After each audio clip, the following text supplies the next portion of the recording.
Our episodes deal with serious and often distressing incidents. If you feel at any time you need support, please contact your local crisis centre. For suggested phone numbers for confidential support and for a more detailed list of content warnings, please see the show notes for this episode on your app or on our website. Today's episode involves crimes against children and won't be suitable for all listeners.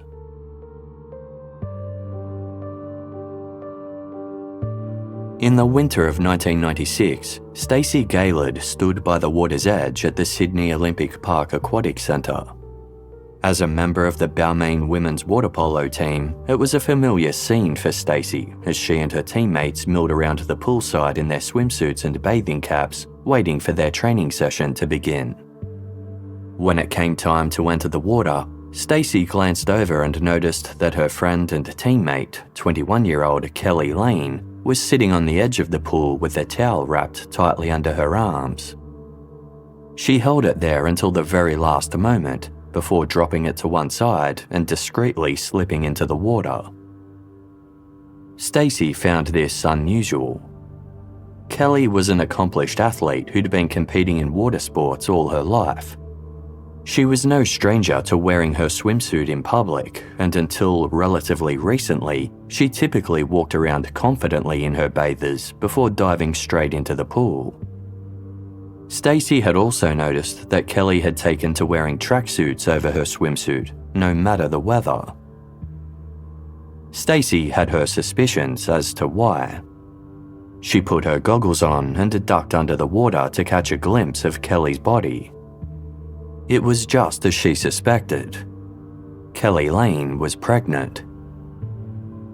This was significant for several reasons. For starters, the two were close friends, and Keli had never once mentioned that she was expecting a baby.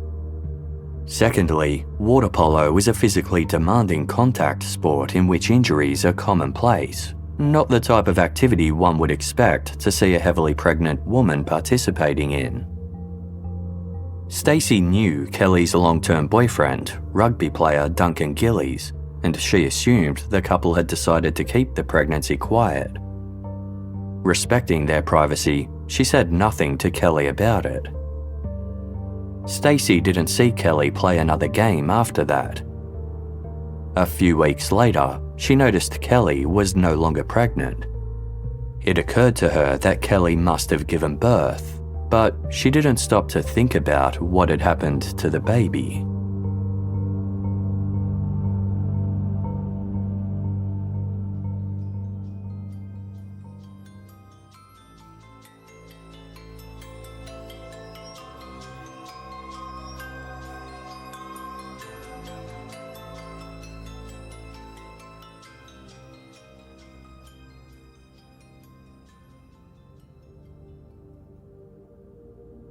Just short of 3 years later, on Wednesday, June 2, 1999, Anglicare Adoption Services social worker Virginia Fung arrived at Ryde Hospital in northern Sydney.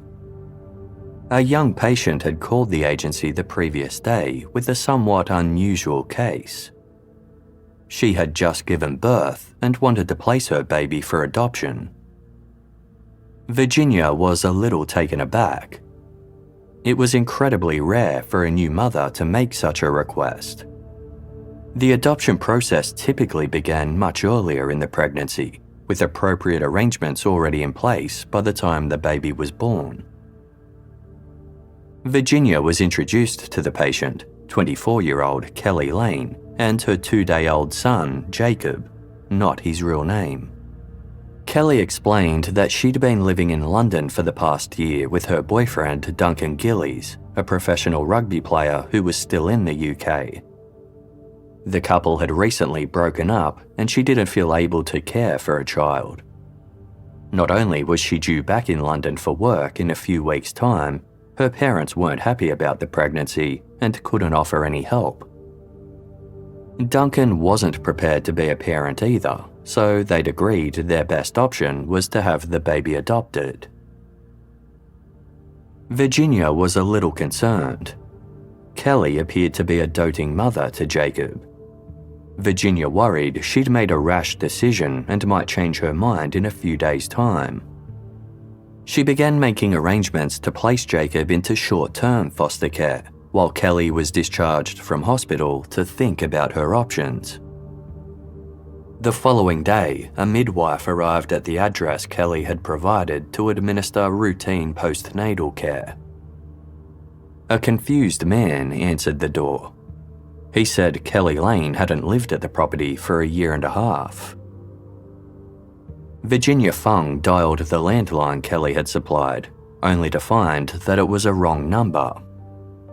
She called Keli's mobile, but it went straight to voicemail. When Keli arrived for a pre-arranged meeting with Virginia a few days later and was told about the midwife's failed visit, Keli insisted it was the right address. She was staying there with friends, and the man who answered the door just hadn't been aware of this fact.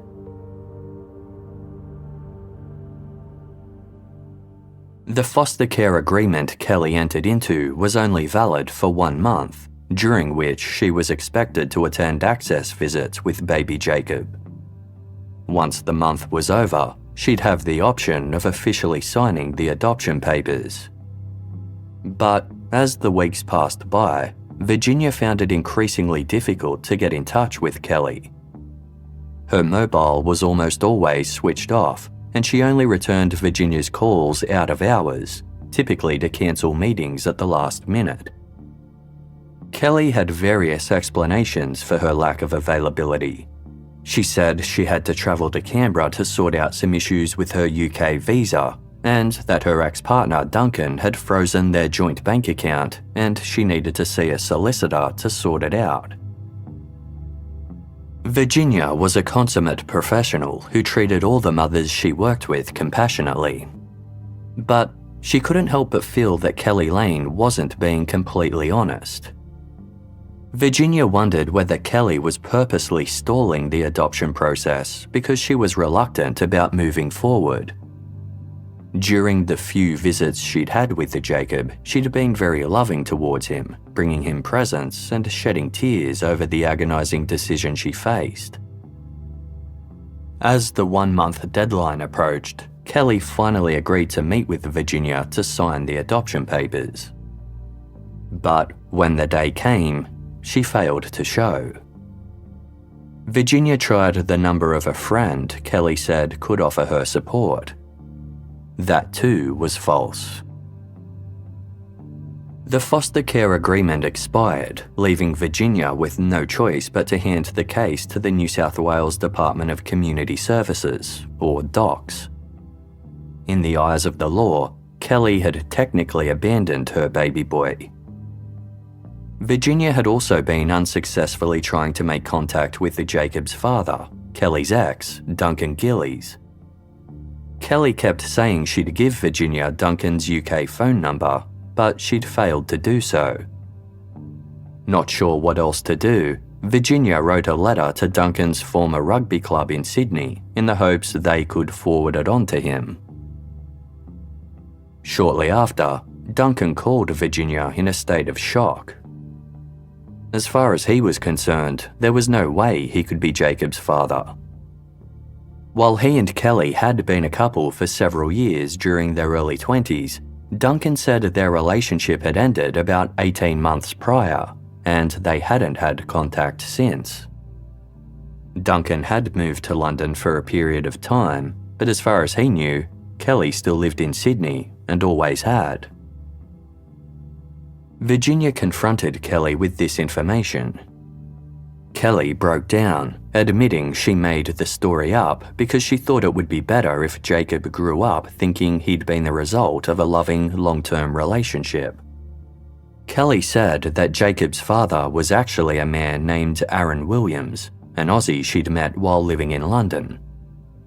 Keli told Virginia that Aaron knew about the pregnancy and had consented to the adoption. She signed an affidavit confirming this, but was unable to provide any contact details for Aaron. All she knew was that he had a university degree and worked at Barclays Bank in London. Virginia contacted the Australian and UK offices of Barclays Bank only to find that no one named Aaron Williams was employed there. This was unsurprising, given Virginia already knew that Keli had never lived in London. She was starting to have some serious concerns about Keli's mental health and whether she was even fit to give legal consent to Jacob's adoption. In addition to giving evasive answers, being uncontactable, and dragging out the adoption process, Keli had told another lie that Virginia simply couldn't make sense of. When Keli presented at Ryde Hospital to give birth to Jacob, their records showed that she'd previously visited 3 years earlier, in September 1996. Keli had been heavily pregnant at the time and asked to be induced. Staff declined to do so because she hadn't quite reached full term, but their records showed that she went on to have the child across town at Auburn Hospital. During Jacob's birth in 1999, Ryde Hospital staff questioned Keli about this previous birth. Keli said she'd had a daughter whom she'd breastfed for 6 months and who had travelled with her from London to Sydney.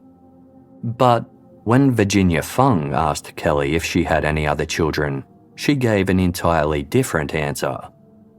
She said Jacob was her first and only child. The doc's social worker assigned to Keli's case, John Borovnik, obtained Keli's medical records. If Jacob had a sister, it was only fair that it went on his records so he could contact her in the future if he so desired. John confirmed that Keli had indeed given birth to a baby girl named Tegan in September of 1996. But she'd also given birth to another girl in March 1995 called Kayla, not her real name. The hospital records of Jacob, Tegan and Kayla each listed Duncan Gillies as the father. From the records, it was clear that Kayla had been legally adopted to a loving family, but John could find no record of what happened to Tegan. John called Keli and asked her if she'd previously given birth. She admitted that she'd placed Kayla for adoption in 1995, but denied ever being pregnant in 1996 or visiting Ryde Hospital at that time. John knew Keli was lying. He had her records in front of him and could see it for himself. But if Keli didn't have Tegan and she hadn't been formally adopted, then where was she? John Borovnik told Keli that he had no choice but to contact the police and inform them of the matter. Keli wrote John a letter explaining that she intended to discuss the situation with Virginia Fung. She asked that John refrain from making any inquiries in the meantime, explaining, "Many people have been involved by name who actually have no knowledge of what has occurred and therefore are useless in your inquiries. Please do not contact them before giving me prior notice, as they will be completely unaware of what you are talking about." A few days later, a fax from Keli arrived at Virginia's office, which read, "Dear Virginia, firstly, thank you for all of your time, your patience, and your understanding, even though I have not been entirely honest with you. I'm glad now that I can stop telling half-truths and lies, and perhaps move on in my life. It must be very hard for you to understand what has been going on and why I have done the things I've done, and I'm not sure I can give you all the answers. Over all of these weeks, my main concern was Jacob and making sure that he was safe and happy, and that you would find him a loving and secure home. So where do I start? I'm not sure. My life for the last 6 years has been a nightmare. Many people, including my family, have disowned me. and looking at the situation, I guess it's not hard to figure out why. There were 3 children. Obviously, I can't lie anymore as the paperwork is there. The middle child lives with a family in Perth, although I have not had contact with them for a long time. They befriended me just before I had her and supported us. I am not able to give you many details as I am not sure of them myself, if my story isn't unusual enough as it already is. I know you probably can't believe it, but I know somehow that you know I am now being honest with you. Keli went on to explain that no one in her life knew the full story, and she wanted to keep it that way. She said people close to her had dropped her from their lives when they found out she was going to place her babies up for adoption, and she was doing her best to settle down and find some sort of stability. Keli said her parents lived in London, and she hoped to rebuild a relationship with them when visiting in a few weeks' time. I hurt mentally, emotionally, and physically every day, Keli wrote. I have to live with this for the rest of my life. I constantly feel sick. I'm always on edge. I guess I knew all along that it would all come out in the open, and in some ways, I'm glad it has. While Keli asked Virginia to respect her need for discretion, she gave Virginia permission to share this information with the docks worker John Borovnik. But Keli's explanation did little to ease John's concerns about the situation. Still perplexed as to why she lied about Tegan's existence and baffled by the explanation that she'd been sent to live with a family in Perth, John passed the information on to the police.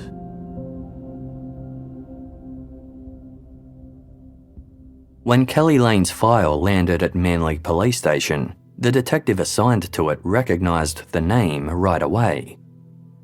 The Lanes were well known and respected around Manly, a bustling seaside suburb in Sydney's Northern Beaches region, an area known colloquially as the Insular Peninsula due to its close-knit reputation. Not only were the Lanes heavily involved in the local sporting community, Keli's father, Rob, had recently retired as a sergeant from Manly Police Station. Digging into the personal life of his only daughter wasn't exactly a welcome task.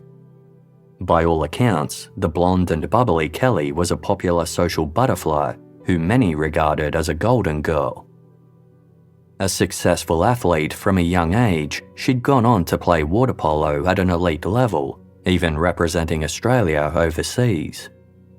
As far as police were concerned, Keli's previous indiscretion wasn't a high priority. Unaware of the various versions of events Keli had told about her second-born child, the detective looked over her file. Hospital records revealed that on the afternoon of Wednesday, September 11, 1996, 21-year-old Keli had presented at Auburn Hospital in Western Sydney.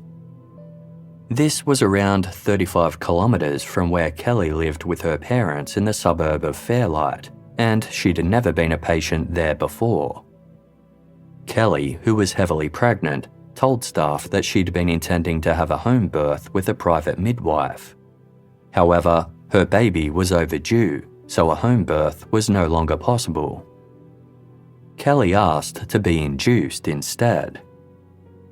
While she didn't bring any of her antenatal records with her, she gave staff the contact number for her midwife.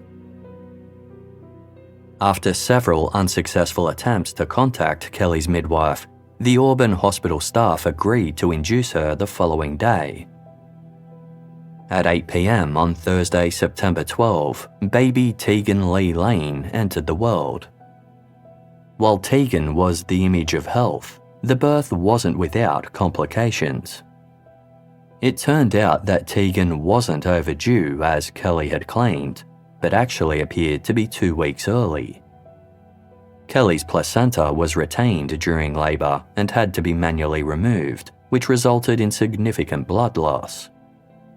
She made a quick recovery, and records showed she bonded well with her newborn daughter. Regardless, the staff were a little concerned. Keli had shown up alone at the hospital and hadn't had a single visitor. This was unusual for a young mother, and they were worried about her lack of support. Social worker Alicia Beltra Vasquez was assigned to pay Keli a visit on Friday, September 13. Keli told Alicia that she and Tegan's father, Duncan Gillies, had only recently relocated to Sydney from their hometown of Perth, and that's why she was alone. Duncan had every intention of being present for Tegan's birth, but Keli being overdue complicated this plan, as he had rugby commitments overseas.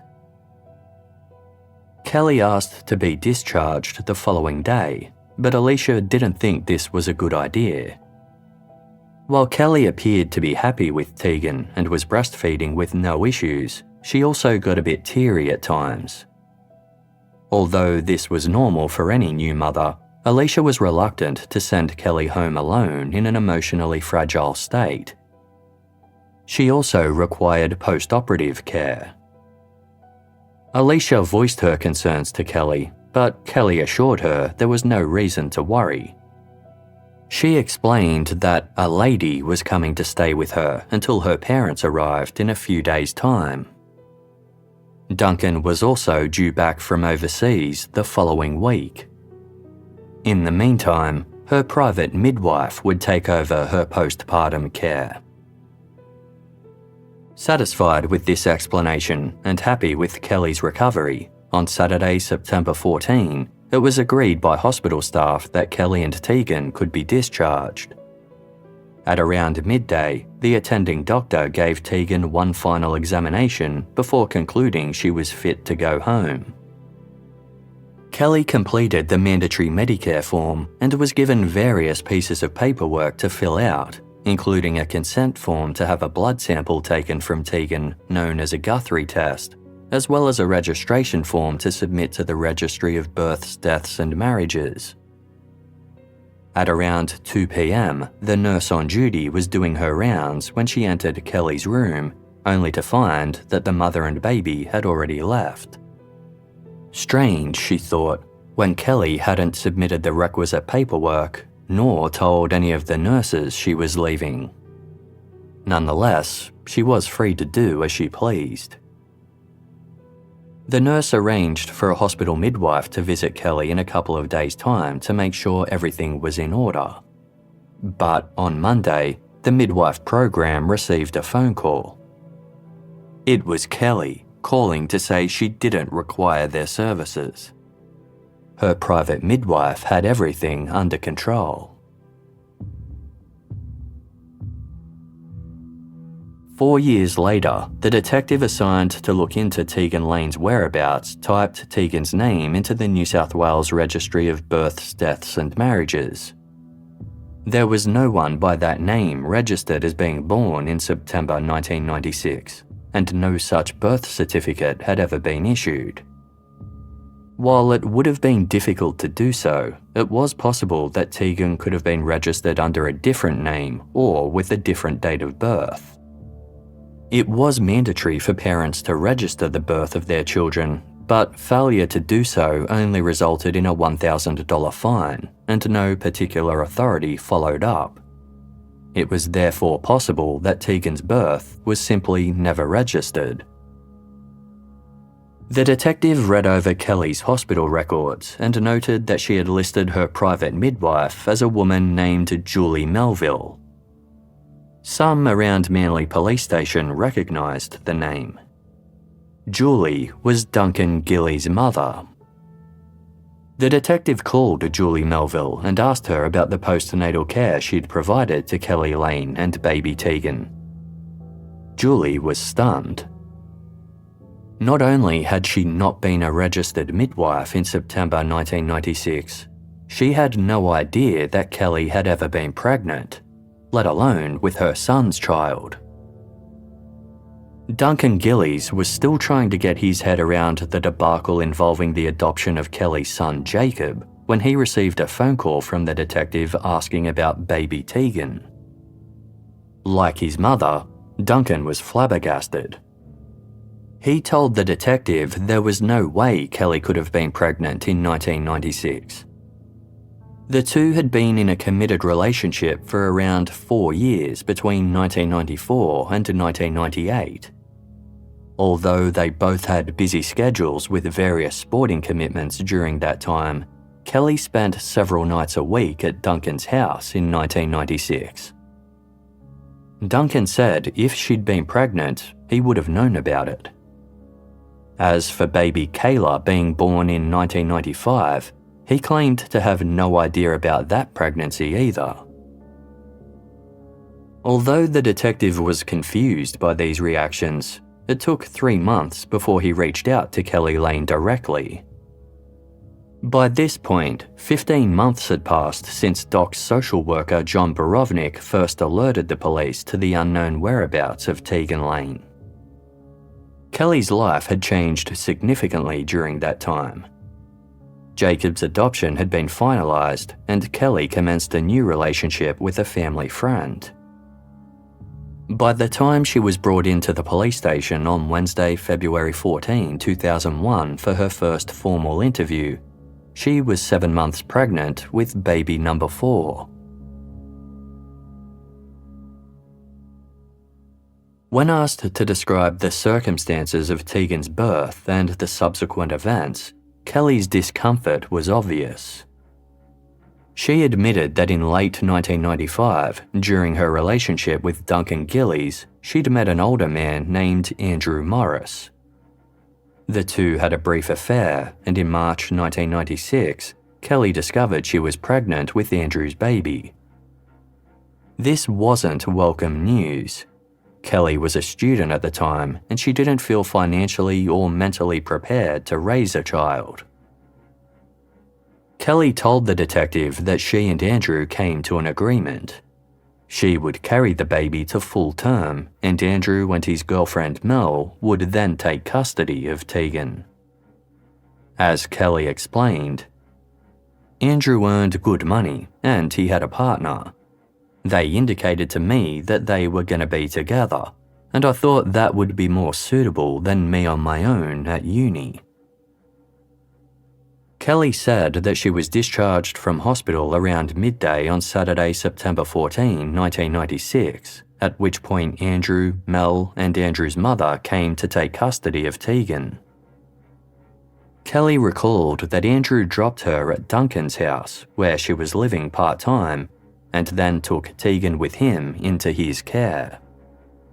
She claimed she saw Tegan a number of times after that, but the visit stopped in early 1997 when Tegan would have been about 4 months old.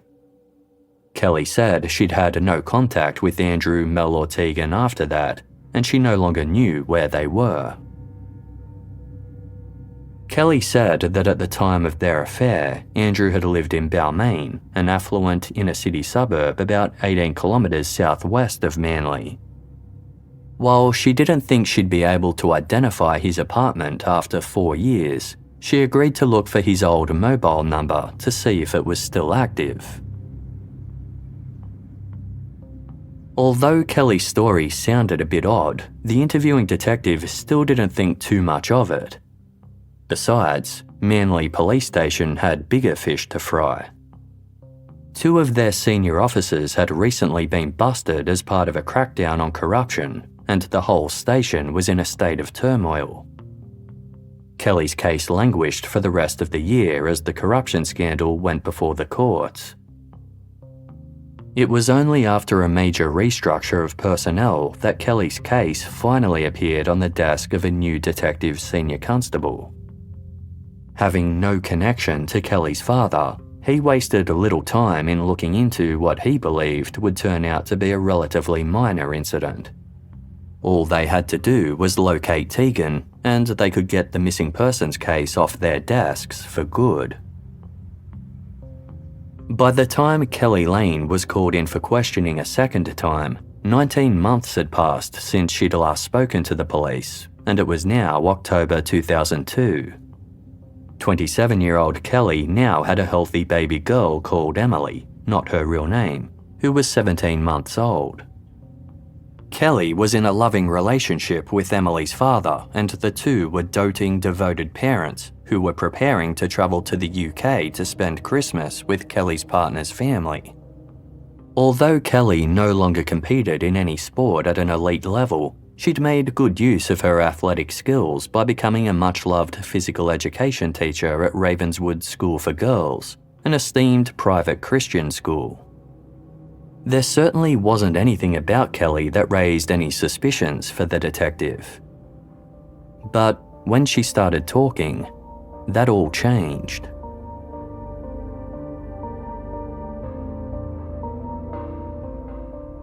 While Keli Lane repeated her story about giving Tegan to the child's biological father, there was a significant discrepancy. When interviewed in early 2001, she said the father's name was Andrew Morris. This time, she said his name was Andrew Norris, with an N. But that wasn't the only difference. Her previous account made it sound like a relatively amicable agreement, but she now claimed Andrew had actually been furious with her for getting pregnant. "He hated me," Keli said. "I felt like a slut." In contrast to her previous story, in which she claimed Andrew had dropped her at Duncan's house after she was discharged from the hospital, this time Keli said she took a taxi home alone. The detective pointed out this was a markedly different story to the one she'd given previously. Keli explained that she'd lied during the last police interview because she was embarrassed and wanted to make the situation sound better. But she was resolute about one thing. The name of Tegan's father was definitely Andrew Norris, not Morris. The detective was starting to have some serious doubts. Not only had some of Keli's details changed, there were certain elements that didn't quite make sense. For starters, if Andrew was so furious with Keli for getting pregnant, why would he agree to take custody of their baby without so much as a DNA test to confirm the baby was indeed his? Even more perplexing, why would his partner Mel agree to raise Tegan knowing she was a result of her partner's infidelity? And if Tegan really did go to live with her biological father, why wasn't Keli forthright about that from the get-go, instead of telling hospital staff and social workers otherwise? If Keli's story was true, investigators just had to locate Andrew Norris and the whole mess could be cleared up. The problem was, Keli said she no longer had a contact number for Andrew, nor could she remember exactly where he'd lived back in 1996. Keli didn't know much about Andrew at all, save for the fact that he worked in finance and had studied at the University of Sydney. At the time Tegan was born, he was 30 years old, well-built and tanned, with bleached blonde hair. Keli said she no longer hung around the same crowd that she did back then, but there was one friend who knew about the affair and could verify her story, a woman named Lisa Andriatta. Unfortunately, Lisa had relocated to Brisbane and they had lost touch. Keli told the detective that there were some diaries of hers in storage at Duncan Gillies' previous home in Gladesville. She promised to go collect them in the coming days.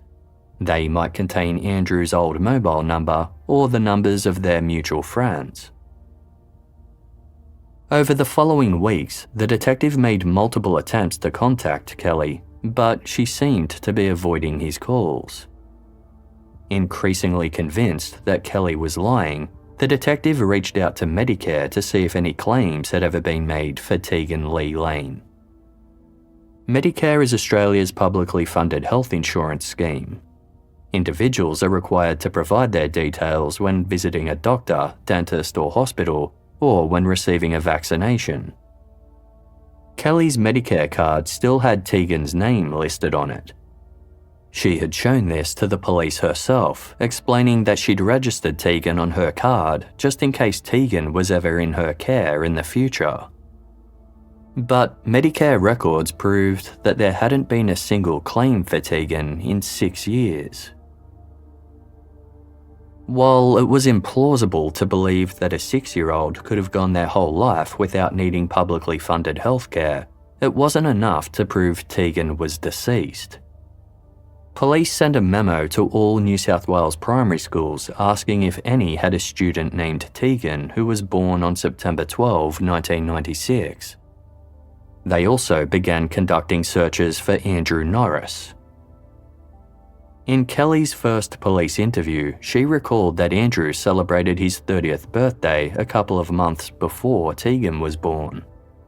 This meant he would have been born around mid-1966. A search of the New South Wales electoral roll didn't bring up any men by that name who lived in Balmain around 1996. Contact was made with the University of Sydney to see if anyone named Andrew Norris or Morris had attended classes there in the 1980s. There were no former students enrolled under either of those names. By early December, Kelly still seemed to be avoiding the police and hadn't provided any of the information she'd promised to look for. Fed up with her lack of cooperation, 2 detectives went to Duncan Gillies' former address in Gladesville to see if they could track down the information for themselves. When they knocked on the door, they were surprised to discover that 3 female police officers lived there. The detectives asked if anyone had come by asking to look through old boxes of paperwork. Nobody had.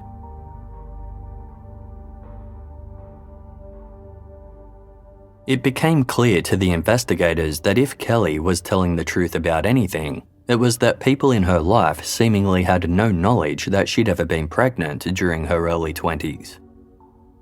Discreet inquiries were made with some of Kelly's close friends to see if they could shed light on the Tegan Lane, Andrew Norris situation. The Kelly they knew had spent her early 20s playing water polo and drinking at the pub with friends. As far as they were all concerned, the only child Kelly had ever given birth to was Emily in 2001. She was a terrific mother and an adored teacher who loved children. There was no way she would have done anything to harm a newborn baby. Police managed to track down some of Keli Lane's former water polo teammates. Stacey Gaylord, who'd played alongside Kelly in 1996, said she'd never heard of Kelly being involved with someone named Andrew Norris. However, she did recall being suspicious at the time that Kelly might have been pregnant. Stacey and another teammate, Taryn, both admitted they'd noticed Kelly becoming self-conscious of her body.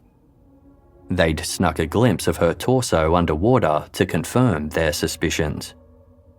But Kelly never spoke to either of them about it, nor did they ever broach the subject, assuming it was a private matter between Kelly and Duncan Gillies.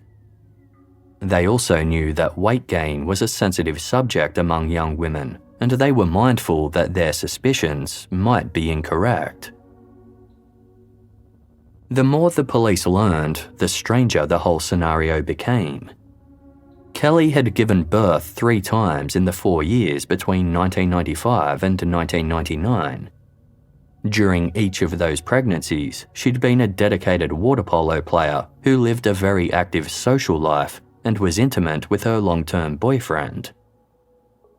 While women's fashion at the time consisted of baggy, loose-fitting clothing, it was staggering to believe that she could have concealed 3 full-term pregnancies, especially while playing water polo in a swimsuit multiple times a week.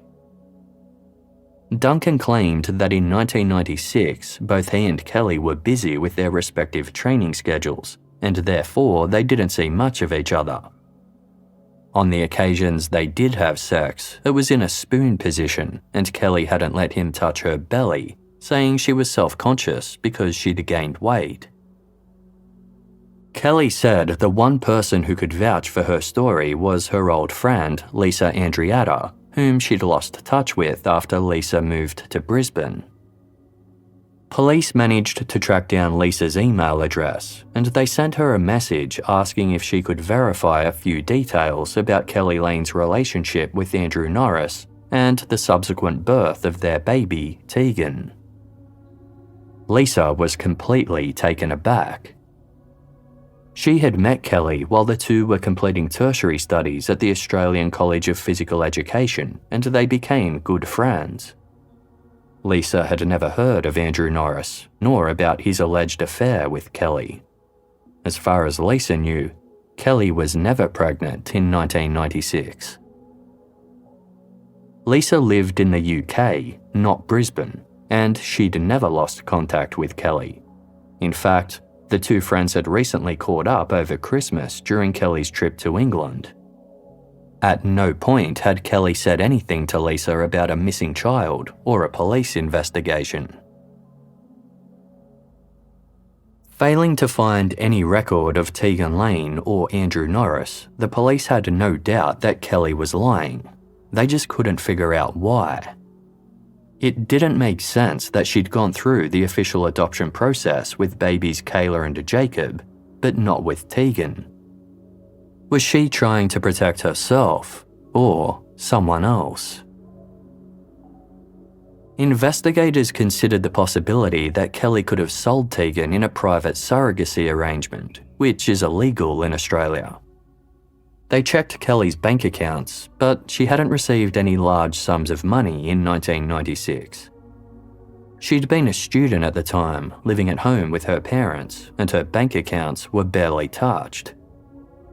None of Keli's friends recalled any changes in her spending habits. Police obtained a record of all the other babies born in Auburn Hospital on September 12, 1996.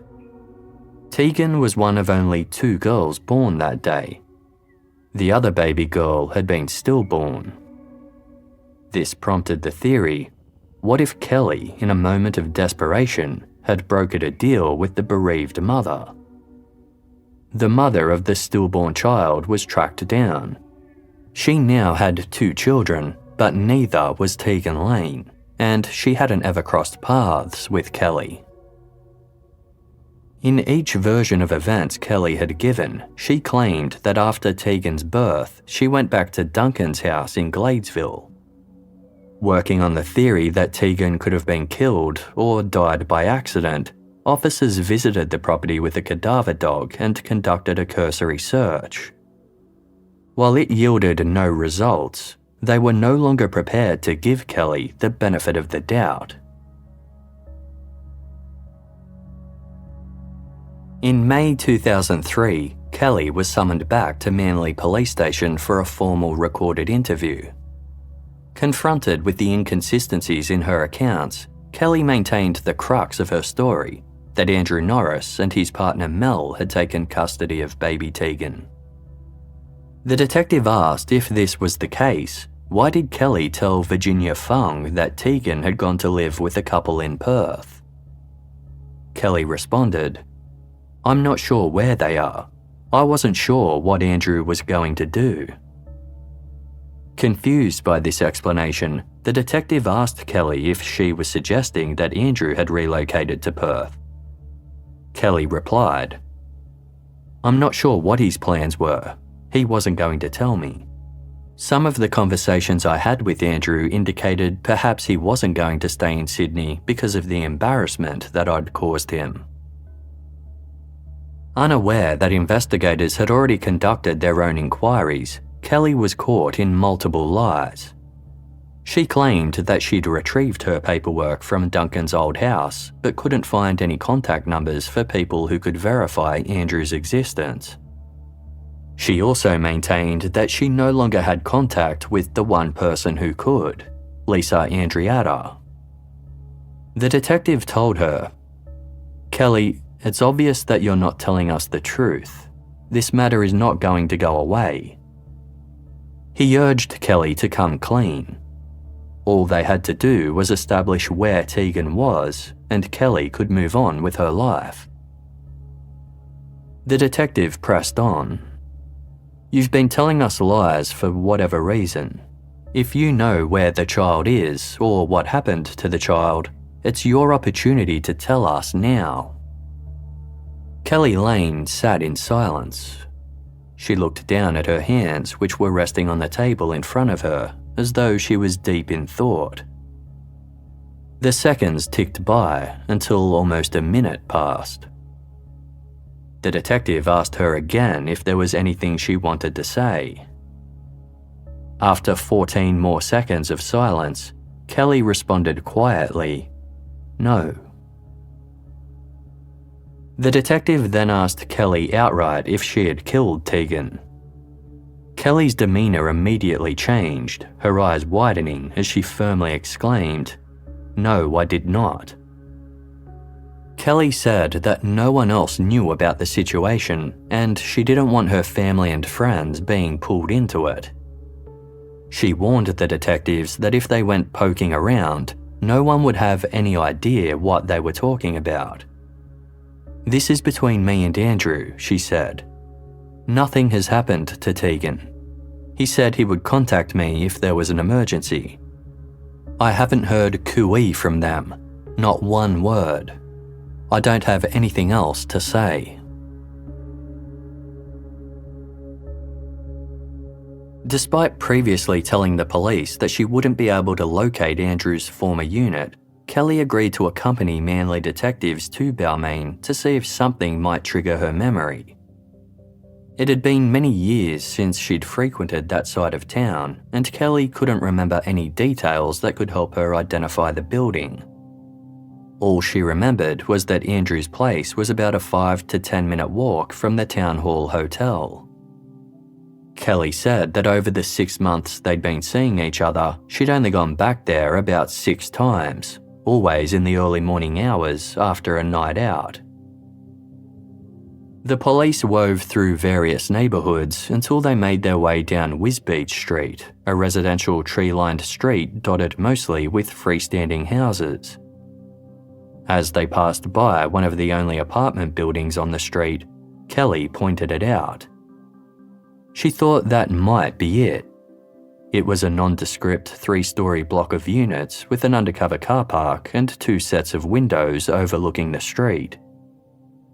They got out of the car and went into the foyer.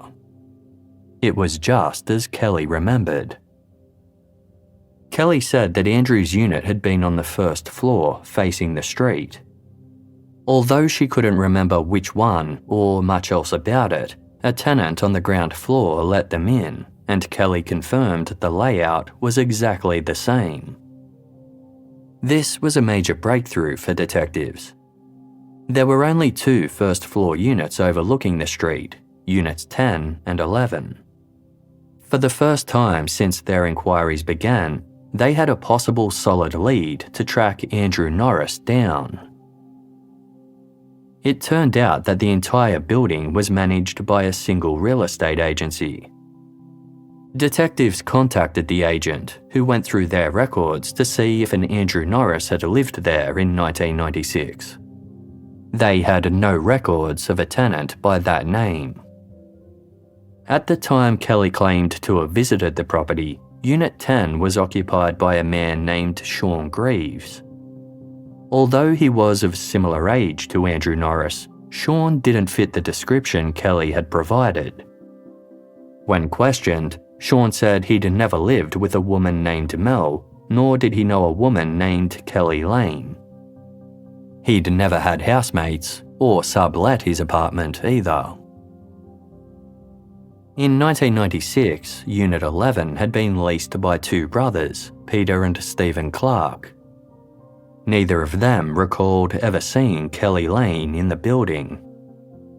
One of the brothers did know a man named Andrew Morris, but he was of Asian appearance and had never visited their unit. Neither they nor any of the other former tenants recalled ever having seen mail addressed to an Andrew Norris or Morris.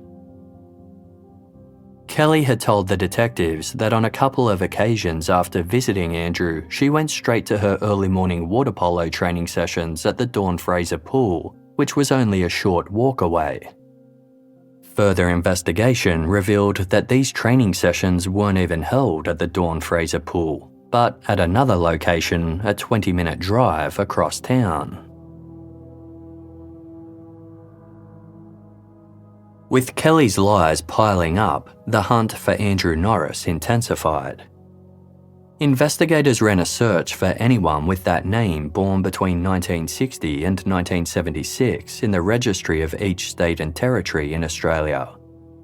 They ran checks with the Australian Taxation Office, the Electoral Commission, the Department of Immigration, the Roads and Traffic Authority, and Centrelink. Utility and telecommunication providers who serviced the Balmain area were contacted, as was Australia Post. Police records were checked to see if Andrew Norris had been listed anywhere as a missing person. Eventually, they had a list of 41 men named Andrew Norris who were born in Australia between 1960 and 1976. Contact was made with most of them, but none had been in Balmain at the time Tegan Lane was conceived, nor did they know a Keli or Tegan Lane. They decided not to extend the search to include the name Andrew Morris. Morris was a much more common surname, and searching for anyone with that name born over the same 16-year period would have yielded thousands of possibilities around the country. Besides, Keli remained adamant that Norris was the correct name, though this did little to sway detectives. They were more convinced than ever that Andrew Norris was a fictional character created by Keli. But if Andrew wasn't real, then who was Tegan's father? Some suspected it was Duncan Gillies, just as Keli initially claimed. Because Keli never had a Guthrie test done for Tegan, there were no medical records to check anyone's DNA against. Police tracked down a man named Juan Ramirez, who had lived with Duncan Gillies in 1996. According to Juan, Duncan had confided in him back then that Keli was pregnant and that they had to keep it a secret from Keli's family. Juan recalled Duncan saying that Keli was going away to have the child, which she would then place for adoption. Duncan Gillies firmly denied this. He didn't consider Juan a close friend, let alone a confidant. As far as Duncan was concerned, it was just as possible that Juan could be Tegan's father. Police considered this possibility too, but checks with immigration revealed that Juan hadn't even been in Australia at the time of Tegan's conception. It was calculated that Tegan would have been conceived around November or December of 1995. Duncan Gillies said he wasn't even in Sydney at that time. He'd been out of town for 3 weeks with some friends and had bank statements to prove it. He insisted he had no idea Keli was pregnant twice during the course of their relationship, even though they were intimate throughout. As far as Duncan knew, Keli had been taking the contraceptive pill the whole time they were together.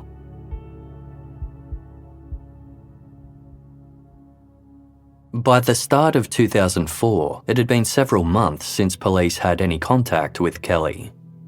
They'd been busy behind the scenes, cross-checking her stories, making discreet inquiries with her friends, and searching for the elusive Andrew Norris.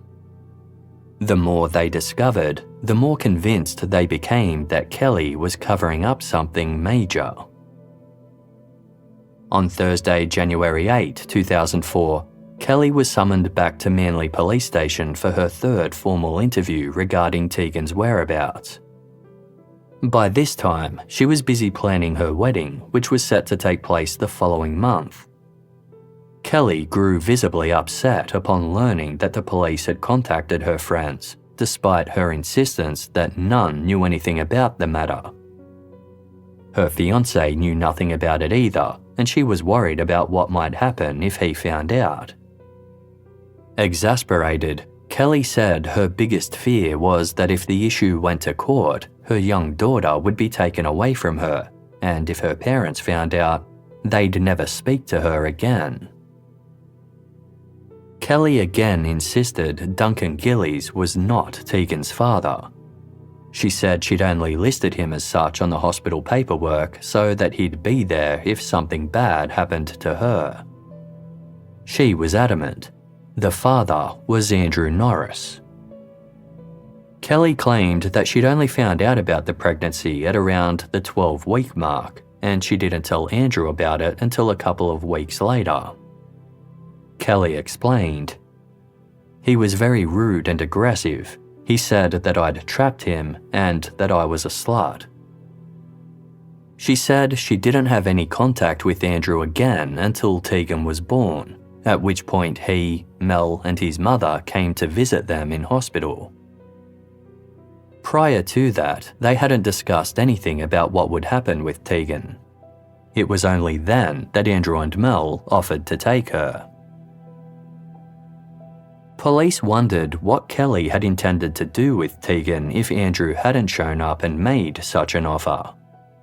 She'd told no one else in her life that she was pregnant and hadn't made any alternative arrangements for Tegan, such as adoption or foster care. She hadn't bought any supplies indicating she intended to bring a baby home either, such as a cot, car seat, clothes, or nappies. In her first police interview, Keli said that after handing Tegan over to Andrew, he drove her to Duncan's place.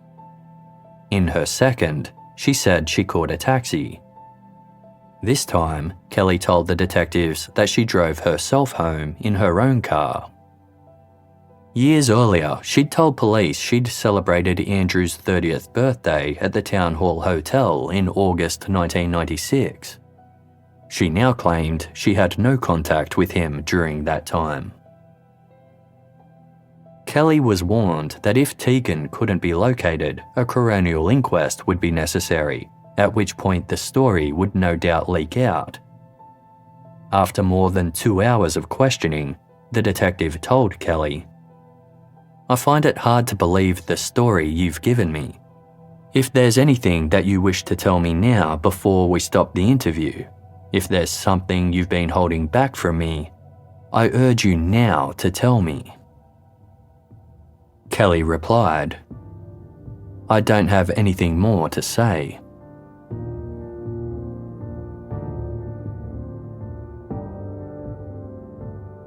Keli Lane stuck to her story about giving Tegan to Andrew Norris, hired a solicitor, and refused to speak to the police again.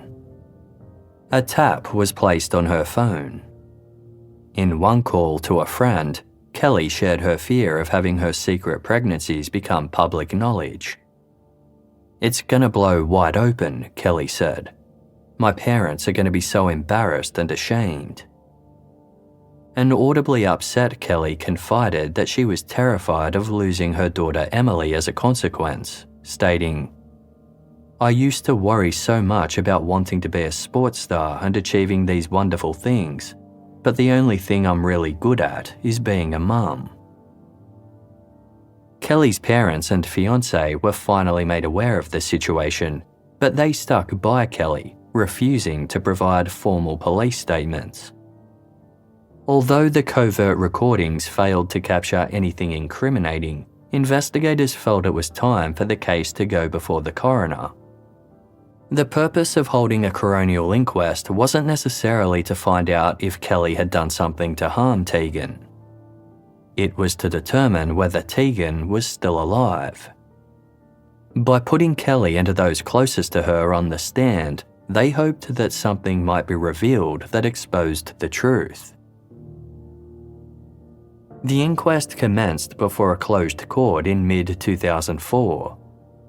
Due to the sensitive subject matter, a media suppression order was put in place, preventing journalists from reporting on the story.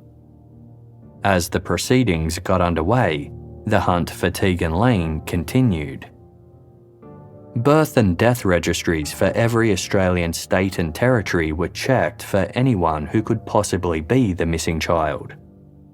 Working on the possibility that the wrong date of birth could have been entered, investigators widened their search to any girls born between April 1996 and September 1997. They eventually came up with a list of 12,000 individuals, but investigations into each ruled them out as being Tegan Lane. Casting a wider net, memos were sent to every public and private school across the country, as well as all homeschooling bodies.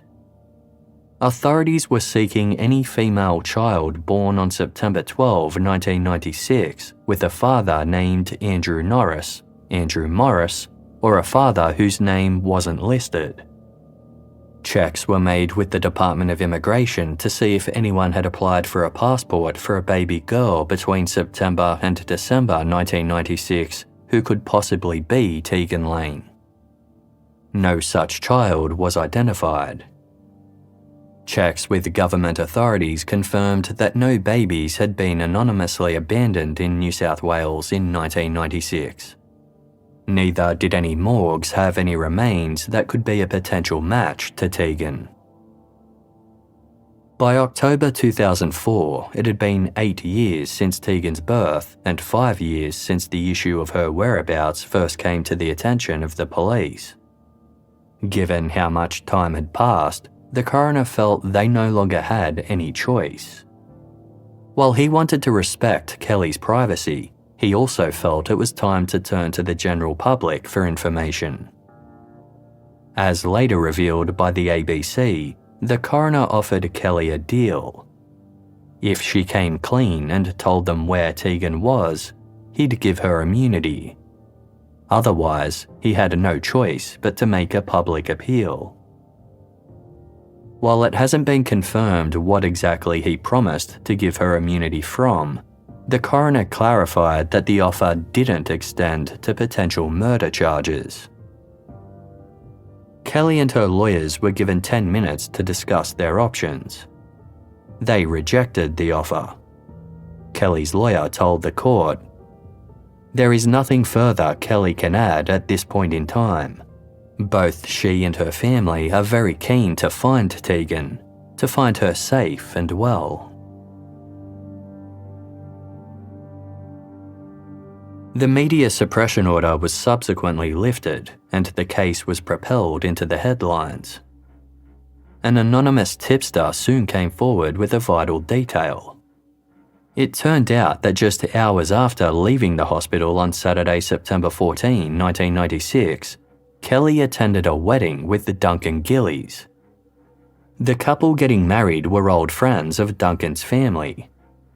Video footage of the ceremony captured Keli as she took her seat in the church, dressed in a creamy white suit, despite giving birth less than 48 hours prior.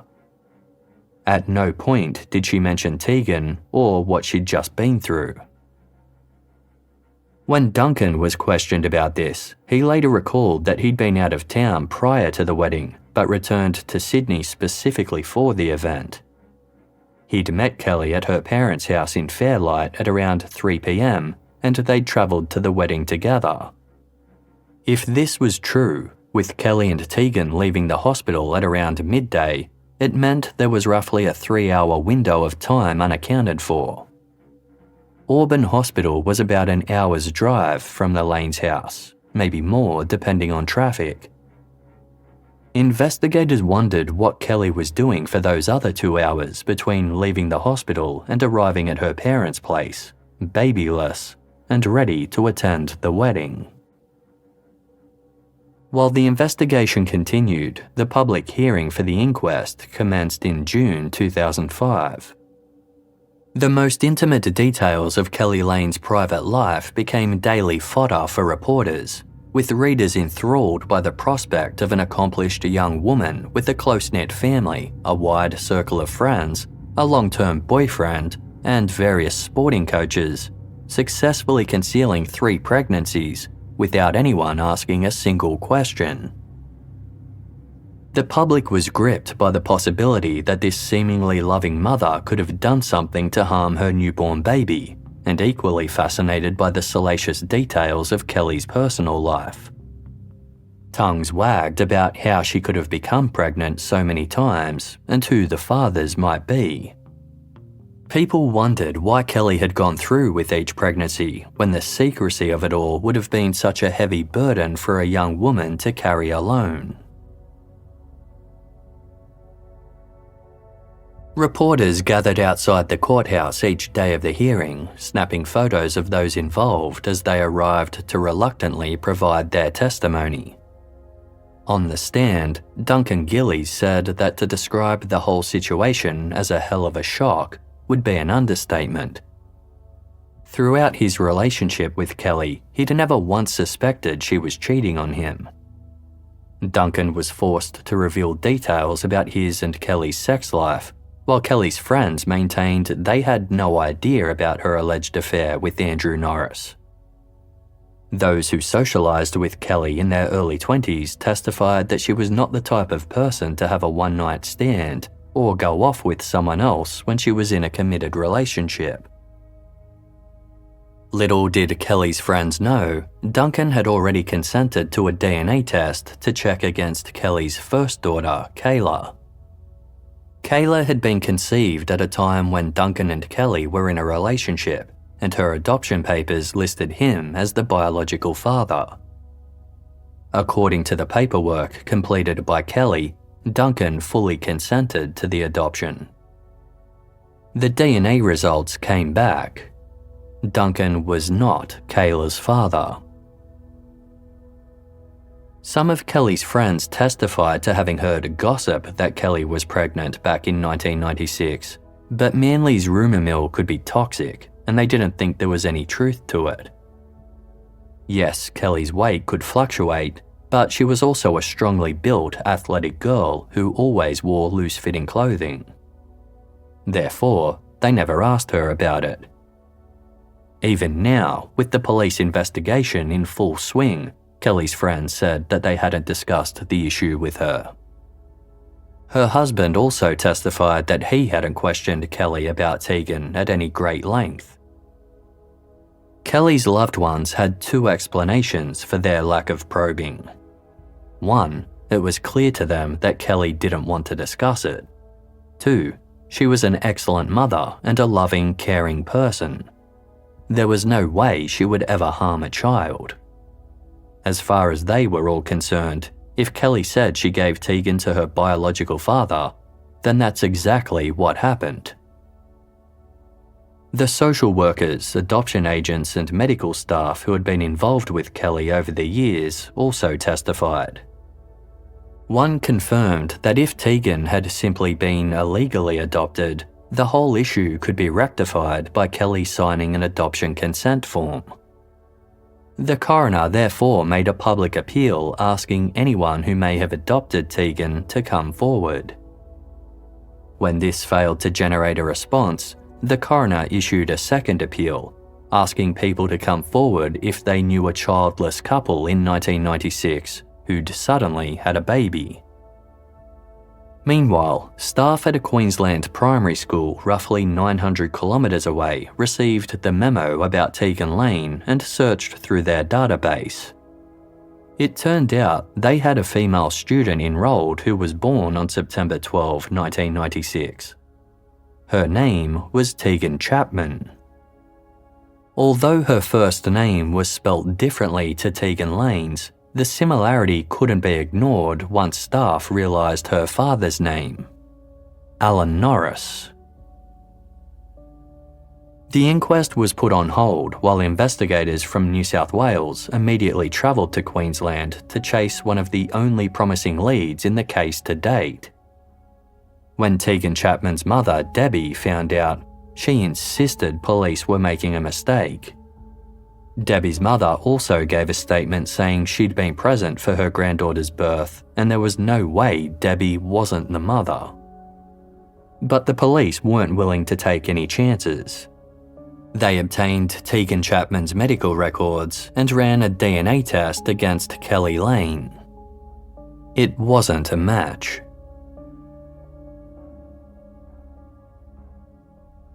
Up until this point, Keli's parents had been tight-lipped about the whole situation. Robert Lane accompanied his daughter to court each day, making it clear to the surrounding press that he intended to stand by Keli no matter what. But hearing the witness testimony in court was the first time he'd heard the full story about Keli's 3 secret pregnancies. On the stand, Robert explained that Keli's weight had always fluctuated depending on what sport she was playing at the time. In hindsight, I feel a bit foolish that I didn't notice anything, he said. But I had no reason to believe she was pregnant at all. The Lanes weren't particularly religious, and both of Keli's parents were aware that she was sexually active. The only reason Robert could think of for Keli concealing the pregnancies was that she didn't want to disappoint her family. She was held in very, very high esteem in the family, Robert said. She was very, very well known in the community. I believe she was trying to hide this episode in her life from everyone because of those pressures. Like Keli's friends and husband, Robert said that after finding out about the investigation, he didn't feel the need to ask Keli any questions about Tegan's whereabouts. While he agreed that Keli's story about Andrew Norris was unusual, he accepted it unequivocally. If anything, he thought the man Keli had an affair with had likely used a fake name. The only time Keli's mother, Sandra Lane, attended court was when it was her turn to provide testimony. Sandra described her relationship with Keli as very good. She didn't think she'd been strict with Keli while she was growing up and believed they had an open and honest relationship. Sandra firmly denied having any knowledge of Keli's 3 secret pregnancies. She said if she had known, she would have supported her. Sandra couldn't think of any reason why Keli hadn't told her about them. Like the others, she admitted she hadn't asked Keli much about it since the truth came to light. Sandra described the whole situation as incredibly distressing and said it didn't feel appropriate to have an in-depth conversation with Keli about it. Sandra had a clear memory of Saturday, September 14, 1996, the day Keli was discharged from hospital after giving birth to Tegan. She recalled that at around 3 p.m, Keli had arrived home alone to get ready for the wedding. Duncan was already dressed and waiting for her. Keli showered and dressed, then Sandra dropped them at the wedding. At no point did she recall anything unusual about Keli's behaviour.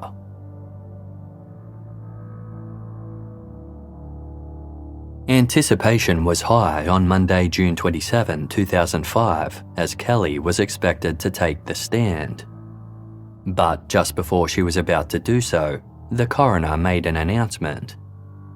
He ordered that the inquest be put on hold while further investigations be conducted into Tegan's possible whereabouts.